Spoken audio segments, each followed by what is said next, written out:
By the ultimate extremes of any game, a team that can't lose and a team that can't win. The unbeatables first, the Robo Penguins at Buffalo at the odd. Ron Francis has already scored once. That would be twice. It's 3-0 Penguins. They're beating the heck out of Buffalo. Well, maybe not. Pat LaFontaine to McGillney. That's 55 for McGillney. He's under arrest. Too many goals. 3-2 Penguins. Second period, we're tied at 3 off the faceoff. Ledyard shoots. LaFontaine out front to put in the loose puck. 4-3 Sabres, who then go on a 6-3 lead. 6 unanswered goals. Grant Fuhr goes airborne to stop Kevin Stevens.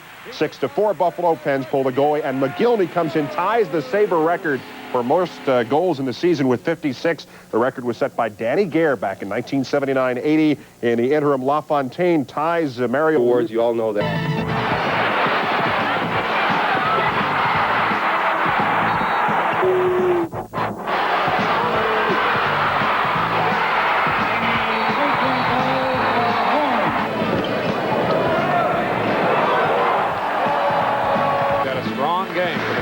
Over to Bondra, lead pass.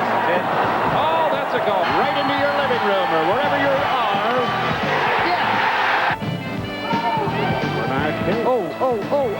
Perfect. Oh, this is the jam. Wants to put a stop to it right here. Oh, what a shot. Wilkins tries for 3. Oh, the luck of the roll. He got to roll that. That was maybe the most impressive block I've seen all season. Hardaway 2-on-1, intercepted off Johnson by Daniels. A.J. Allen to Robinson. Pulls up, launches, and misses the 3 from nowhere. Gatling. Oh, my. That lay flat right down on the ice surface, and a goal scored. Is taking a look at the injury to Brad May, but let's take a look at Wayne Presley, who continues on his torrid goal-scoring spree of 2 games now, and Wayne Presley comes in with his 13th goal of the season. And take a look at the right-hand side of your screen as May went down in big pain after hitting Huda, and the play continued with Presley sweeping in on Sean Burke, and the Sabres jump out to a goals being scored by Wayne Presley, Brad May, Yuri Himalev, and Donald Audette. Shots on goal, 13-10. By Randy Cunneyworth as he picks up the loose puck and tries to jam it in the short side, but look at an outstanding reaction again by Fuhr as he's very good with that stick. One coming up. This is Poulin taking the shot, and Fuhr making the save and then stopping the rebound. That was a good play in front of the net by Ivan Korivo as he picked up the rebound but couldn't backhand it by Fuhr. One of Fuhr's greatest assets, of course, along with his quickness, is his concentration, knowing where the puck is at all times. And Fuhr on Petrovitsky. What a great glove save by Fuhr. And look at Grant Ledyard with the right skate, or his right leg. 15 shots on himself right now. Poulin is. What goaltending to keep the score. Buffalo 4, Hartford 3. An interference penalty. Look at the top of your screen. Well, let's see. Well, we couldn't really see it from there, at least not yet. But look at this action around the net. And the scoring chances that Hartford had. Fuhr does a complete turnaround in the goal.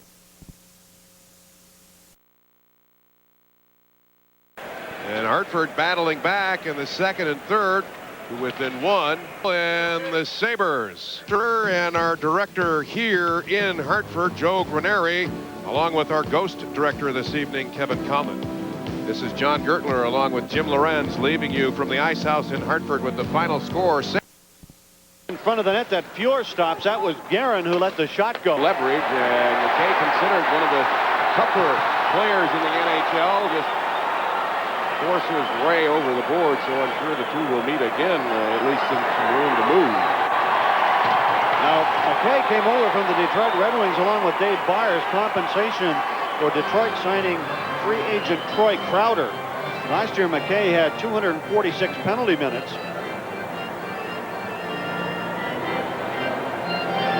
I thought he instigated this fight. Let's watch on the replay as two players go into the Buffalo bench area. Well, McKay didn't give him much time to, I guess that was set up and do the bear.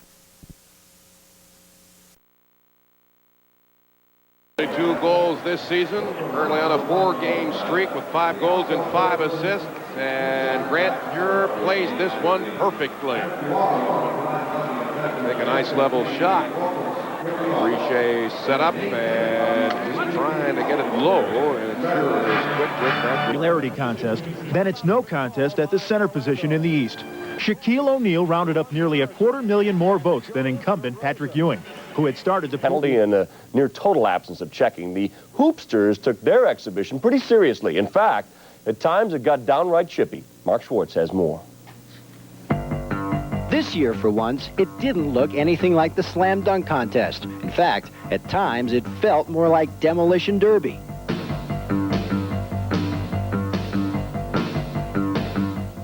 This year reminded me a lot of the way it was played, like the first 5-6 years I was in the league. It was much more competitive. I think the last couple of years you've had a couple of blowouts, and then last year in Orlando it was more or less Magic showcase. Everybody was interested in seeing how he was going to play. Almost in contrast to last year's All-Star game, which was a lot of showmanship, a lot of up and down play, a lot of slam dunking and giving up the lane. Guys decided to hold their ground this year, play defense, dive after loose balls. Maybe it's just the makeup of the All-Stars this year compared to previous years. And, I think we were just more determined and more, not so much Hollywood kind of on the bench. I mean, when's the last time you saw 3 shot clock violations in the first quarter of an All-Star game? And when's the last time the most dazzling individual efforts occurred at the defensive end? Because you had so many. And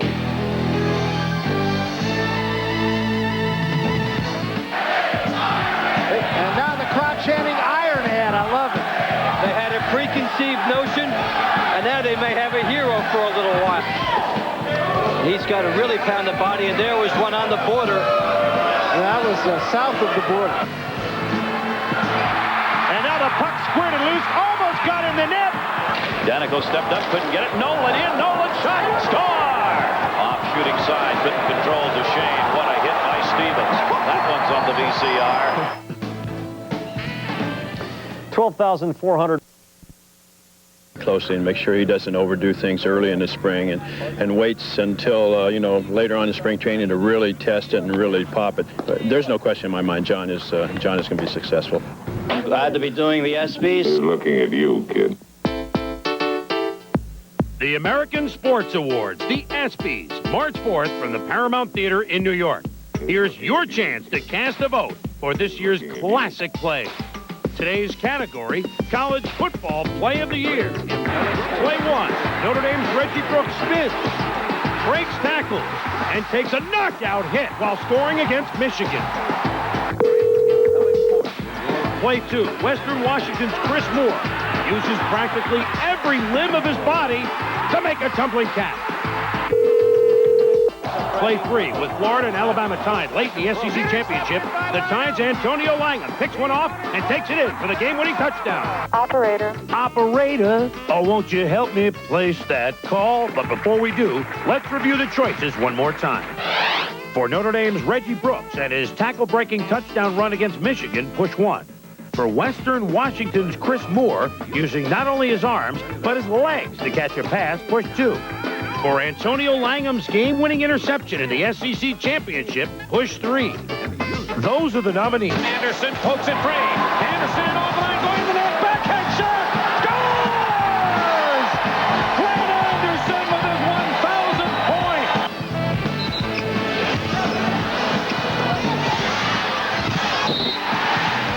All alone, Donnelly in front, shoots, and a save rebound.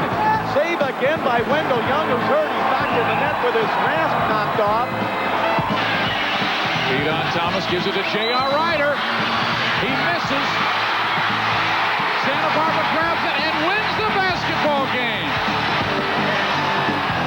It has been 23 days since the Dallas Cowboys. Your chance to cast a vote for this year's classic play. Today's category, Pro Football Play of the Year. Play 1, Barry Sanders tramples the Bears. It's free. He's on his way. 25, 20, 15, 10, and he scores. Unbelievable. Play 2, Steve Bono of the Niners complete to Brent Jones against the Cards. He fumbles and the fun starts. He was already down, I believe, but then it's picked up by Gerard. 20, 15, 10, 5, Touchdown 49ers! Play 3. A humbling moment for one Cowboy at the Super Bowl. And Leon Lett picks it up at the 40. Take a look out, here he goes. Here comes Leon to the 20. Go Leon! Oh, Leon Lett has it back out of his head. It's a fumble. And Leon Lett turned the moment of his life into the biggest embarrassment you can imagine. Operator. Oh, won't you help me place that call? But before we do, let's review the choices one more time. For Barry Sanders' touchdown in the season opener against the Bears, push 1 on your touchtone phone. For the 49ers, Mike Sherrard stealing the ball and taking it for a score, push 2. And for a hustling Don Beebe robbing Leon Lett it be of a short touchdown at the Super Bowl, push 3. Harold down the left side, hands to Johnson. Slants in, out of control.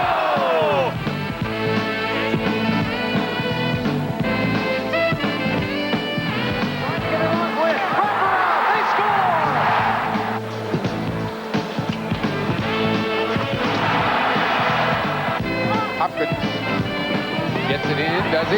It's loose. Bird's got it. Kittle! Yes!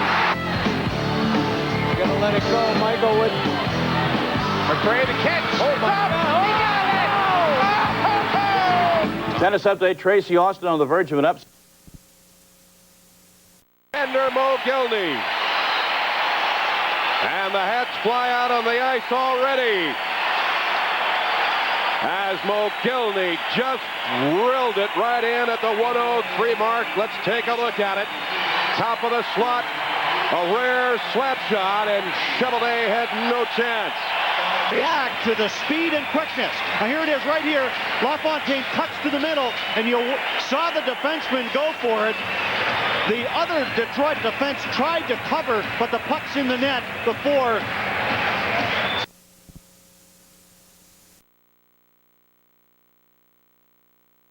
And an outstanding reaction save by Fjord. Boy, he is so focused. Primo with the rights.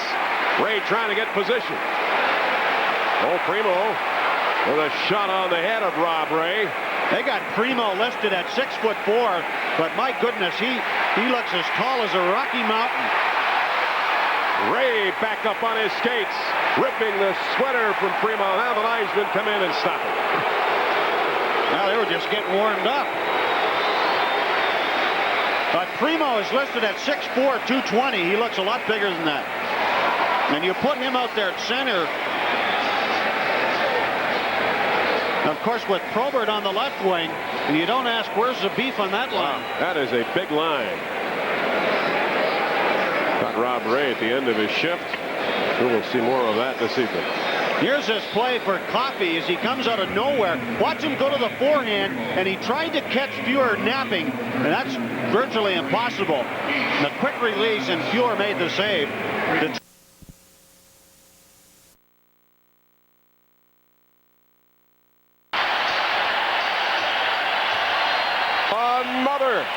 Another natural hat trick for Alexander Mogilny.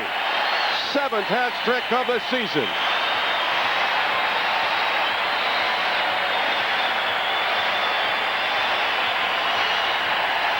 Look at the hand and eye control for Mogilny, picking up that loose puck and going right underneath of Chevalier. Nice level shot for you. Just perfect timing. No problem for the backhand. We have seen it all tonight from number 89. The magic of Mogilny. Slap shot.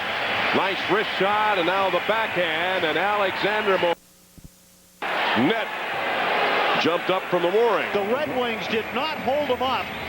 And he quickly beat the goaltender Chevalier, who had no chance. That was a perfectly executed play. Off a... And from the corner, a nice backhand whack by tonight. Well, he had 4 goals in Winnipeg. He has 4 goals here tonight. He takes the puck behind the net and then cuts quickly to the front. His 60th goal. His second 4-game goal of the season. And the crowd is on their feet here at the Odd.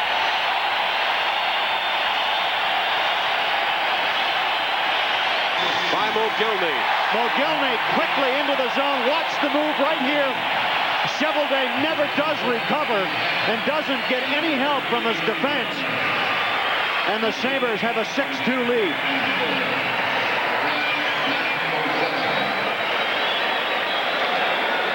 What do you say? Well, we've seen for the old-timers this week. On Sunday, 36-year-old Martina Navratilova became the oldest conqueror of a world's #1 player when she beat Monica Seles in the finals of the Paris Open. That victory marked the end of Seles's 34-match winning streak.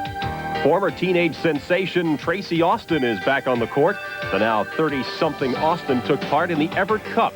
Austin made it to the third round before being eliminated, along the way beating second seed Katrina Maleva. Austin wasn't the only one on the comeback trail this week. Cam Neely was back with the Bruins after sitting out the better part of 2 years with a knee injury. On Thursday, Neely hit the ice as the Bruins skated to a 3-3 tie with the North Stars. And yes, Neely scored 1 goal. 1 goal, not bad. But how about 4 goals in one night? Alexander Mogilny did it Wednesday against the Red Wings. He's past the 60-goal mark. And folks, it's only February. Mogilny's teammate, Pat LaFontaine, is the new NHL scoring leader. That may not last too much longer. You see, the guy LaFontaine passed to take the lead is one Mario Lemieux. Monday, Lemieux agreed to wait until his radiation treatments are finished before he rejoins the Penguins. But March 2nd is Lemieux's last scheduled session, meaning we could see number 66 back on the ice by mid-March. Plans for an NHL Dream Team in 1994 have been scrapped. Commissioner Gary Bettman said the season cannot shut down for 3 weeks during the Winter Olympics. Phil Mickelson returned home to San Diego last week, and a great homecoming it was. Mickelson won his first tournament as a pro, not to be confused with his first pro tournament, which he won as an amateur. Sunday, Mickelson shot a 7-under par 65 to take home the title and the trophy at the Buick Invitational of California. Finally, some boxing announcements, just probably not the ones you expect. While Riddick Bowe has been traveling the world, his promoters have been hard at work. Here's the boxing breakdown. Bowe holds the WBA and IBF heavyweight titles. In order for him to hold the third title, the WBC, he has to beat Lennox Lewis. But Bowe isn't fighting Lennox Lewis. Bowe is fighting Evander Holyfield sometime this summer, maybe sometime this fall. No date has been set. Meanwhile, Lennox Lewis is going to defend his one title, the WBC, against Tony Tucker. That one is May 8th in Las Vegas. At least they gave us some details. George Foreman, who holds no boxing titles, although he's been called a lot of things, is fighting Tommy Morrison, who also holds no titles. June 5th in Las Vegas. If they hold no titles, what are they fighting for, you ask? Answer, money. It's on pay-per-view. No contact, no goes down. Re-injured his right calf. It looked bad at first. He'd be out about 10 minutes, but he came back. Then Mark Aguirre strained his left arch. He did not come back. In the third, D. Brown, the steal from Joe Dumars. Brown goes in all alone, lightly slams it. Celtics up by 1. Big night for this guy, Terry Mills. Rodman to Mills, who drains the J. Then it's Mills again, this time off the nice feed from Isaiah. Mills with a career-high 41 points. Celtics fight back, down 3. Kevin Gamble pulls up and buries the 3. We're tied over a minute to go. Pistons go to who else? Mills, why not? He drains the 3. 1-point Pistons lead, but this is where the Celtics lost it on this play when it got physical between the X-Man and Dennis Rodman. And Rodman doing a slight acting job.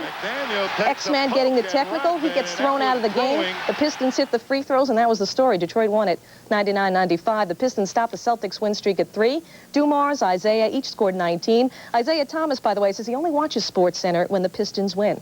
Hi, Isaiah. I'm sure Terry Mills was probably watching tonight because he had the game of his life. He had 41 points, a career high, but this season, his first with Detroit began slow. Never got a start in his first 28 games, playing just spot duty. But then when Dennis Rodman got hurt, the Pistons gave Mills the ball. They traded Orlando Woolridge, and Terry responded. His numbers are up in every category, including free throw percentage, and his 41-point... Taken by Hill as he tightropes the baseline. As the shot clock runs down, pretty steal. The trailer, Steve Hyde shoots. Patrick's got that. What'd you say, Memphis? stay a little out of sync right now offensively. St. Louis has got a lot to do with that. That went in. Crotty has the lane. Morning with the block. 4-on-2 break. Bo to Johnson. He's out of the coaching box, I know that. Jack is really upset. Yeah. Pass here from Doug Gilmore to Foligno, who maneuvers in position to make the shot and makes it 3-1. Here's the better look. Foligno makes the play to step into the opening right here to get the chance. And on a little short 6 or 8 foot pass, he puts it by Essiza, and there's the jump, and he falls to get a 4-point. You gave us a try, now hit subscribe. Be sure to YouTube responsibly and hit that like button if you like what you see, because there's plenty of content to come.